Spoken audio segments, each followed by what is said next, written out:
Good afternoon, good evening, this side Pooja Gupta and you are watching my channel. तो आज हमारा Tuesday है और ट्यूसडे को है आपका इन्वायरमेंट का सेशन। पर ये मत सोचिए कि साइंस का सेशन नहीं होगा। साइंस का सेशन अगर किसी को देखना है तो वो 5 से 6 की क्लास में साइंस की क्लासेस को भी देख सकता है। तो चलिए, इन्वायरमेंट का सेशन जो है ये basically for the forest guard candidates भी है।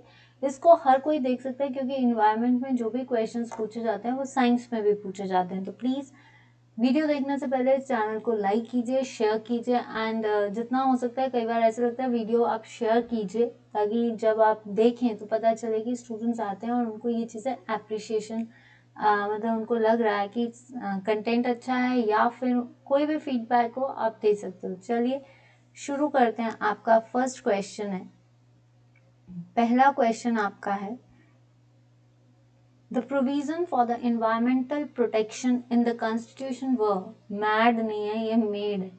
This is the typing error। चलिए आप क्वेश्चन को समझिए कि जो आपका environmental protection था, ठीक है, पागल थे नहीं, बनाया गया था। बनाया, मैंने ही टाइप किया, बनाया गया था, ठीक है। तो environmental provision for the environment protection in the constitution were made in कि जो आपके संविधान में पर्यावरण संरक्षण के लिए जो प्रावधान थे वो कब बनाए गए थे? 1976, एक सेकेंड, 1976, 1972, 1982 या फिर 1950। देखिए 1950 में तो हमारा कॉन्स्टिट्यूशन बना था, ठीक है, जो कि कब 26 नवंबर 1949 में इसको कॉन्स्टिट्यूएंट असेंबली के थ्रू जो है ड्राफ्टिंग बना दी गई थी और 26 जनवरी 1950 को हमारा कॉन्स्टिट्यूशन बना था। 1972 में जो है अर्थ समिट, पहला अर्थ समिट हुआ था।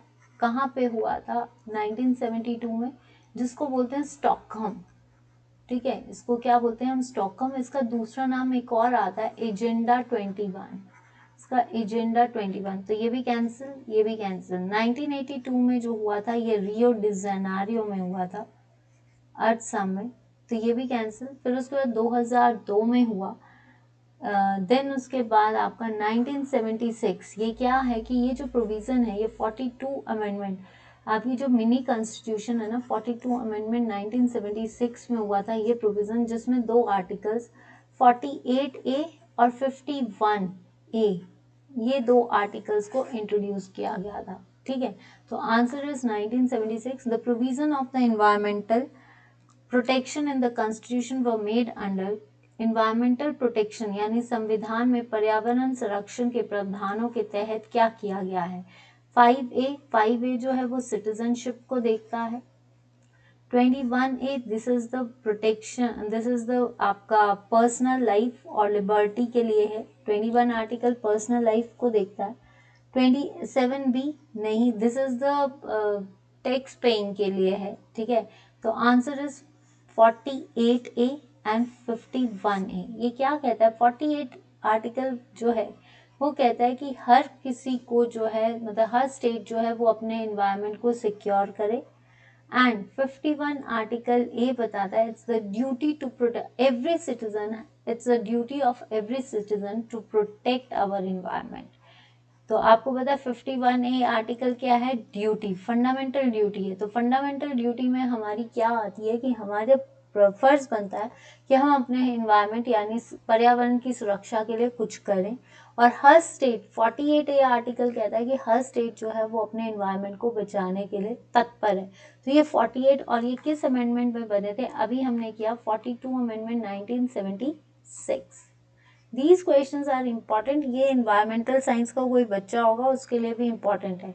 The first of the major environmental protection act to be promulgated India was, पहला आपका जो एक्ट था भारत में प्रख्यापित किए जाने वाले प्रमुख संरक्षण अधिनियम में से पहला कौन सा था? वाटर एक्ट, आपका इन्वायरमेंटल प्रोटेक्शन एक्ट, या फिर आपका जो था किसको कहते हैं इसका, एयर एक्ट या नॉइज पॉल्यूशन। देखिए नॉइज पॉल्यूशन रूल्स जो है वो नॉइज पॉल्यूशन एक्ट कब आया था? 2000 में आया था। इसके बेसिस पे कुछ लिमिट्स हैं, इसके बेसिस पे लिमिट्स क्या है, residential area during day time और ड्यूरिंग नाइट टाइम 50 और 45। अगर इंडस्ट्रियल एरिया देखा जाए तो 75 डे टाइम और सिर्फ आपका रात के टाइम पे से आपका 70। कमर्शियल एरिया में 65 दिन का और 55 रात का। तो ये सारे जो एरियाज हैं इसमें जो है ये बात की गई है कि कुछ प्रॉपर रूल्स होने चाहिए कि इतना इतना जो है नॉइज पॉल्यूशन, क्योंकि नॉइज पॉल्यूशन से हाइपरटेंशन होता है, एंजाइटी होता है। 1981 में आपका बना एयर एक्ट, वाटर एक्ट बना 1974 में, एनवायरमेंटल एक्ट बना 1986 में। तो ये जो आपका था 1986 की आपका first of the major Bharat में प्रख्यापित किए जाने वाले प्रमुख पर्यावरण संरक्षण अधिनियम में से पहला कौन सा था, कि ये आपके अधिनियम दिए गए हैं उसमें से सबसे पहला अगर देखा जाए सबसे बड़ा एक्ट है ईपीए, एनवायरमेंटल प्रोटेक्शन एक्ट, जो कि 1986 में बना था। ठीक है, ये इसको अम्ब्रेला एक्ट भी बनता है। ये क्यों बना था ये अम्ब्रेला एक्ट, ये 1984 में जो भोपाल ग्रास त्रासदी हुई थी या ट्रेजेडी हुई थी जिसमें मिथाइल आइसोसाइनाइड निकला था, जिसकी वजह से पूरा इन्वायरमेंट जो था वो डिस्ट्रॉय हुआ था, उसके बेसिस पे इस चीज का जो है नया एक्ट बना, दैट इज कि इन्वायरमेंट को प्रोटेक्शन करने के लिए भी ये एक्ट। तो इसमें जो सबसे पहला मेजर इन्वायरमेंटल, यहाँ पे पूछा सबसे प्रमुख, तो सबसे प्रमुख है आपका इन्वायरमेंटल, जिसको आप बोलते हैं अम्ब्रेला। ये कब इंट्रोड्यूस हुआ था, जब आपके 1984 में भोपाल त्रासदी हुई थी। Forest conservation act to the whole of India except, forest conservation act जो था ये कब आया था आपका 1980 में आया था। ये फॉरेस्ट कंजर्वेशन एक्ट का मतलब है to conserve flora and fauna, किसको, मतलब एनिमल्स और प्लांट्स को बचाने के लिए जो है फॉरेस्ट कंजर्वेशन एक्ट की इस एक्ट के दौरान कि अगर कोई भी हमारे इन्वायरमेंट को यानी हमारे फॉरेस्ट को जो है हार्म पहुंचाएगा तो उसको पेनल्टी दी जाएगी, penalty and that should be punished.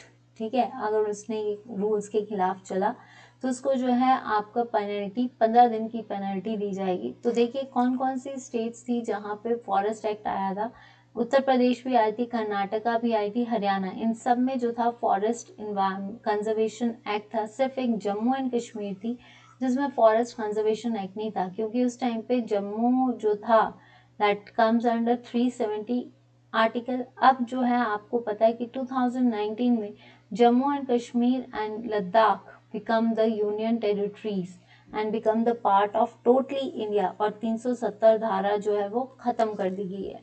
तो आंसर इज जम्मू, पहले जम्मू एंड कश्मीर, क्योंकि फॉरेस्ट कंजर्वेशन एक्ट जब बना था, कब बना था 1980 में, उस टाइम पे जम्मू जो था वो एक 370 धारा के अंतर्गत एक अलग, इस सारे रूल्स इसके अलग चलते थे। नेक्स्ट आता है penalty for the conservation of provisions of the forest act is under. देखिए पेनल्टी, अगर मान लीजिए कोई फॉरेस्ट कंजर्वेशन एक्ट 1980 जो कि पास किया गया था उसके अकॉर्डिंग अगर कोई भी रूल को नहीं मानता है या कोई भी इस चीज को फॉलो नहीं करता तो उसको पेनल्टी दी जाएगी, दैट पेनल्टी एंड पनिशमेंट।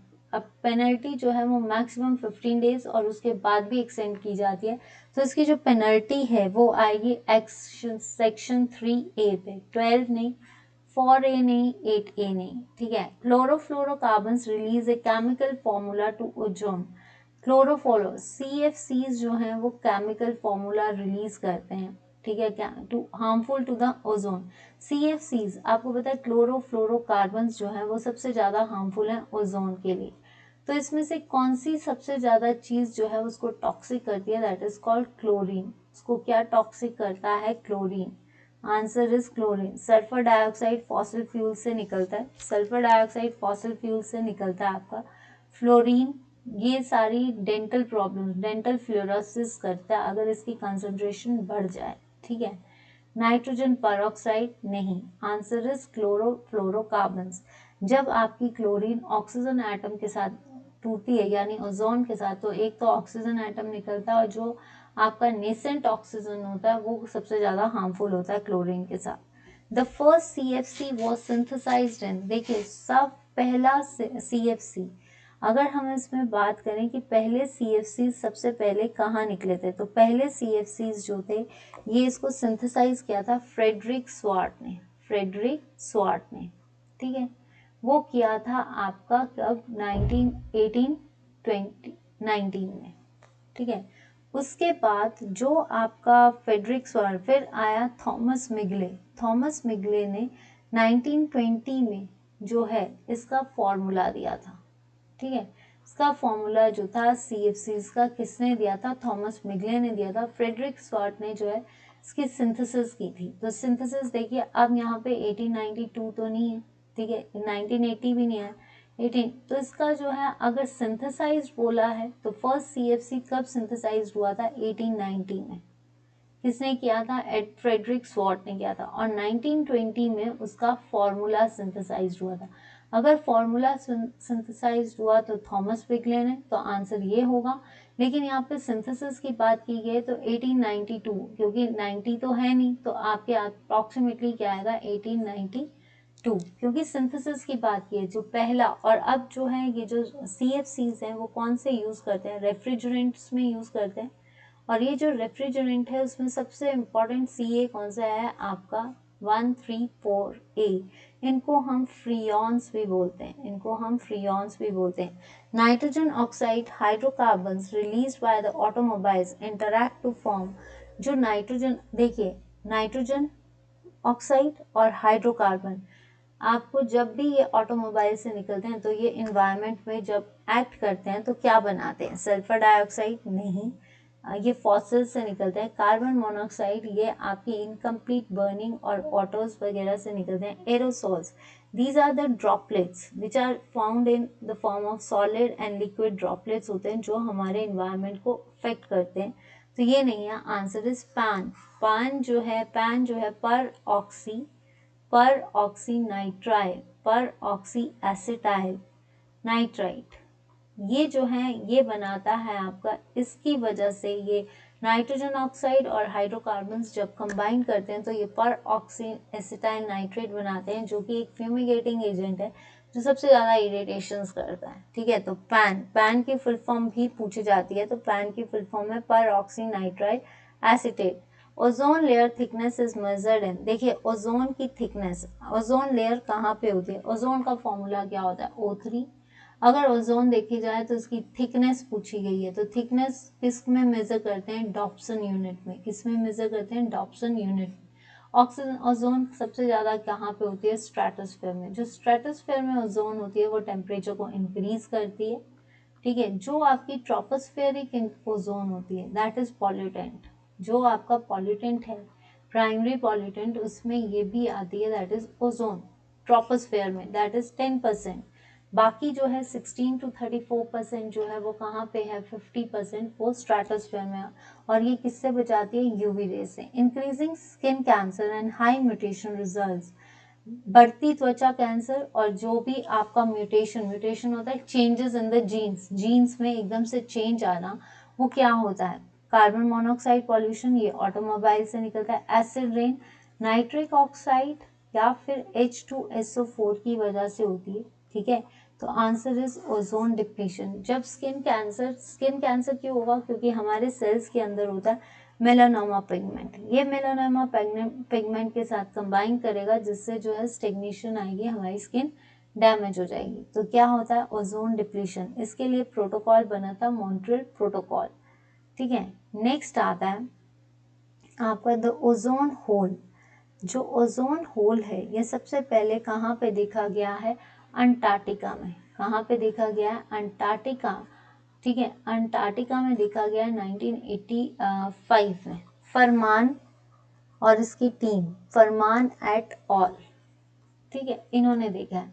तो ये जो ओजोन होल है ये कहाँ पे है? अंटार्कटिका में है। और इसका जो मेन है ये कब निकलता है? देखिए ये शुरू तो होता है स्प्रिंग से, लेकिन सबसे ज्यादा जो है इसका विजिबिलिटी वो सितंबर और अक्टूबर, अभी के टाइम पे देखिए, जब ओजोन होल को नापना है ना, तो जब स्प्रिंग आती है तब से जो है इसको नोटिफाई करना शुरू कर देते हैं। लेकिन सबसे ज्यादा इसकी जो प्रोमिनेंसी है वो होती है आपकी अर्ली विंटर्स में, क्योंकि विंटर्स कब होती है? सितंबर में। तो यहाँ पे आएगा लेट विंटर्स नहीं, पीक समर नहीं, ऑटम नहीं, आंसर इज अर्ली विंटर्स, ठीक है। और किसने देखा था अंटार्कटिका में? फरमान एट ऑल, जो उसके को वर्कर्स थे, that is 1985। Formation of ozone in ozone hole is maximum over, सबसे ज्यादा ओजोन होल, देखिए सबसे ज्यादा ओजोन होल अभी बताया यूरोप नहीं है, Africa is known as dark continent, India या अंटार्कटिका, तो इंडिया में नहीं है, आंसर इज अंटार्कटिका। सबसे ज्यादा ओजोन होल कहाँ पे देखा गया है, अंटार्कटिका में दिया गया। और अंटार्कटिका में याद रखना 2 मिशंस भी चल रहे हैं, मैत्री और आपका कौन सा, मैत्री चल रहा है और एक भारती चल रहा है, ठीक है। नेक्स्ट आता है आपका क्वेश्चन, यहाँ तक किस किस को क्लियर है, कैसा लग रहा है सेशन, बोर तो नहीं लग रहा। ऐसे ही क्वेश्चंस पूछे जाएंगे। Which one of the following gases can deplete ozone layer in the upper atmosphere, कौन सी ऐसी गैस है जो ozone gas deplete ozone layer की, कौन सी ऐसी गैस है जो हमारे अपर एटमॉस्फेयर से गैसेस को डिप्लीट कर रही है, मतलब हमारी following gases can deplete the ozone, कौन सी गैसेस, कार्बन डाइऑक्साइड नहीं, आपका सबसे देखिए सबसे ज्यादा ओजोन लेयर जो है वो किसकी वजह से हो रही है, अगर तो होता है ग्रीन हाउस इफेक्ट तो हम बोलते carbon dioxide and methane, sulphur dioxide नहीं, जो सबसे ज्यादा कर रही है, देखिए CFC से पहले सबसे पहले क्या यूज किया जाता था, अमोनिया, अमोनिया को as a liquid propellant use करते थे, लेकिन बाद में जो है CFCs की वजह से इसको रिप्लेस करके अब क्या यूज करते हैं, CFCs, और अब तो इतना आ गया कि HCFCs को यूज किया जा रहा है। Ozone layer of upper atmosphere is being destroyed, जो अपर एटमॉस्फेयर मतलब स्ट्रेटोस्फेयर, स्ट्रेटोस्फेयर की ओजोन लेयर को सबसे ज्यादा डैमेज कौन करेगा, एल्डिहाइड्स, ओजोन्स, पैन या ऑल ऑफ द अबव। तो सबसे अपर एटमॉस्फेयर में अगर ओजोन डिस्ट्रॉय हो रही है तो उसको कौन करेगा, उसको पैन ही करेगा, परऑक्सी नाइट्राइल। ओजोन लेयर को अपर एटमॉस्फेयर में ओजोन नहीं, एल्डिहाइड्स नहीं, आंसर इज पैन, क्या आएगा आपका पैन। देखिए इसमें कोई डाउट नहीं होना चाहिए, ओजोन लेयर को अपने आप ओजोन, ट्रोपोस्फेरिक ओजोन फिर भी अफेक्ट कर सकती है, एल्डिहाइड्स नहीं, आंसर इज पैन, पैन ही कर सकता है। नेक्स्ट आता है ozone day is observed in, ozone दिवस कब मनाया जाता है, हाल ही में गया है, ये 16 सितंबर को मनाया जाता है, और 16 सितंबर को जो है इस बार का थीम, 16 सितंबर का जो थीम था वो क्या था आपका, मॉन्ट्रियल प्रोटोकॉल और एक second pen, Montreal protocol keep valuing, Montreal protocol का मेन मुद्दा क्या था, ये 1987 में आया था, इसका मेन मुद्दा था टू रिड्यूस द CFCs, ठीक है, plan to promote the to stop the ozone depletion and what are the techniques जिससे हम जो है ओजोन डिप्लीशन को कर सकें, तो 1987 में आया था। उसके बाद आपका कब आया था, 1987, देन आपका मॉन्ट्रियल प्रोटोकॉल, ठीक है, तो ये याद रखना। और उसने क्या कहा है, valuing ozone keep us healthy, keep us cool, keep us healthy and cool, ठीक है, तो answer is September 16। The primary air pollutant responsible for acid rains, ऐसा कौन सा सबसे बड़ा पॉल्यूटेंट है, प्राइमरी मतलब सबसे पहले वाले, वो कौन से हैं जो एसिड रेन करते हैं, ओजोन नहीं, ट्रोपोस्फेरिक में आपकी यूवी रेज से बचाती है, कार्बन मोनोऑक्साइड, सल्फर डाइऑक्साइड, देखिए कार्बन मोनोऑक्साइड बर्निंग करती है जिसकी वजह से सफोकेशन होती है, कार्बन डाइऑक्साइड ब्रीदिंग का काम करते हैं, तो ये नहीं है, answer is sulphur dioxide, sulphur dioxide, क्योंकि सल्फर डाइऑक्साइड यानी ऑक्साइड्स ऑफ सल्फर जब वाटर के साथ कनेक्ट करते हैं तो H2SO4 बनाते हैं, और जब ये H2SO4 गिरता है तो उससे क्या होता है, एसिड रेन होती है, ठीक है। Next question, Which of the following gas contributes maximum to the greenhouse effect on the earth? Green house effect क्या होता है, हीटिंग इफेक्ट, किसकी वजह से होता है, इंफ्रारेड रेज की वजह से, किसकी वजह से होता है, IR की वजह से, इंफ्रारेड। तो सबसे ज्यादा गैस कौन सी ग्रीन हाउस इफेक्ट में कंट्रीब्यूट करती है, फ्रियॉन्स नहीं, क्लोरोफ्लोरोकार्बन्स नहीं, सबसे ज्यादा जो है क्वांटिटी CO2 एंड देन उसके बाद है मीथेन, तो सबसे ज्यादा CO2, अगर CO2 नहीं है तो मैक्सिमम ग्रीन हाउस इफेक्ट कौन देखता है अर्थ पे, methane. Which important greenhouse gas rather than methane is being provided from the agriculture fields? Methane के अलावा हमें सॉइल से क्या मिलता है, सल्फर मोनोऑक्साइड, ठीक है, ये तो नहीं मिलता। आपका नाइट्रस ऑक्साइड, ये भी नहीं मिलता। Answer is ammonia.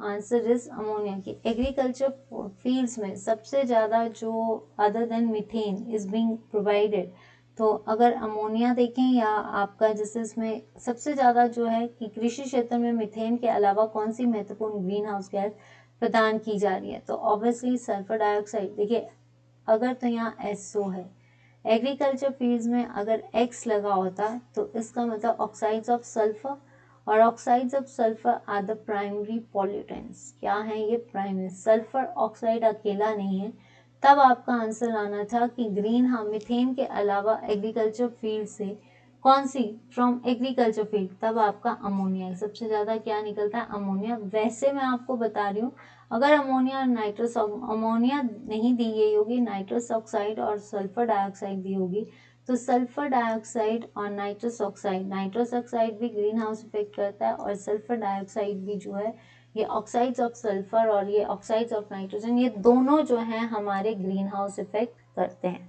ठीक है, नेक्स्ट आता है आपका short term properties of atmosphere at a given place and the time is shortest within time। जैसे डे टू डे चेंजेस जिसको बोलते हैं, जो दिनों में डे टू डे चेंजेस, ठीक है, डे टू डे चेंजेस, एकदम से चेंजेस होना। जैसे आज देखा होगा आपके पता नहीं एरियाज में बारिश हुई है कि नहीं, लेकिन आपने नोटिस किया होगा कि आज जो जरा सी बारिश हुई है तो मौसम में ठंडक, टेम्परेचर डाउन हुआ है। तो ये क्या है? शॉर्ट टर्म प्रॉपर्टीज की, आज गर्मी कल ठंड, आज गर्मी कल ठंड, मौसम अच्छा है तो आपकी स्वेटर्स खुल जाती हैं। तो सेम थिंग कि ये जो शॉर्ट टर्म होता है, देखिए क्लाइमेट जो होता है वो लॉन्ग टर्म होता है, लॉन्ग टर्म प्रोसीजर। मतलब आज एकदम से क्लाइमेट नहीं चेंज हुआ। अगर हमारे डायनासोर्स खत्म हुए तो डायनासोर्स एकदम से नहीं खत्म हुए, because of the climate. Micro climate छोटा नहीं, सीजन जो कि आपके चलते हैं, सीजन यानी गर्मी सर्दी। ठीक है, आंसर इज वेदर। अगर शॉर्ट टर्म होता तो वेदर, लॉन्ग टर्म होता तो climate. World's most problematic aquatic weed, aquatic होता है वाटर, वीड होता है खरपतवार, मतलब एक्स्ट्रा पानी में भी कुछ एक्स्ट्रा प्लांट्स ग्रो कर जाते हैं जिससे जो है पानी की बीओडी कम हो जाती है, पानी की जो है लेवल वो खत्म हो जाता है। तो वो कौन सा है? अजोला, ये बैक्टीरिया है। इकोनिया wolffia is the smallest flower. ठीक है, तो आपका ट्रापा, ट्रापा नहीं है, आंसर इज इकोनिया।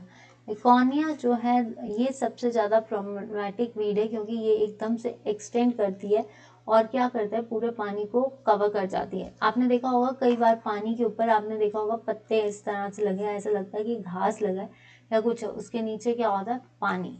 ठीक है, इकोनिया, इसको इकोनिया को हम दूसरा नाम क्या देते हैं? Water hyacinth, water हियासिंथ।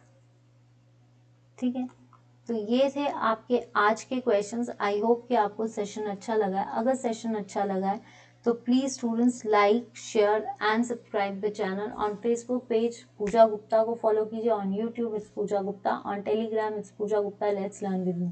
आपसे ये रिक्वेस्ट करती हूँ कि एनवायरनमेंट का सेक्शन जो देखिए, क्योंकि this section is very important और सारे क्वेश्चन हमने किए हैं। तो प्लीज रिक्वेस्ट है कि वीडियोस को देखिए, लाइक कीजिए एंड सब्सक्राइब कीजिए। ये देखेंगे कि अगर कोई ड्रॉबैक लगता है तो आप कमेंट कर सकते हो। ठीक है, नेक्स्ट आता है आपका। Thank you so much, please like share and subscribe करना ना भूलना। Thank you so much, Pooja Gupta, let's learn with me.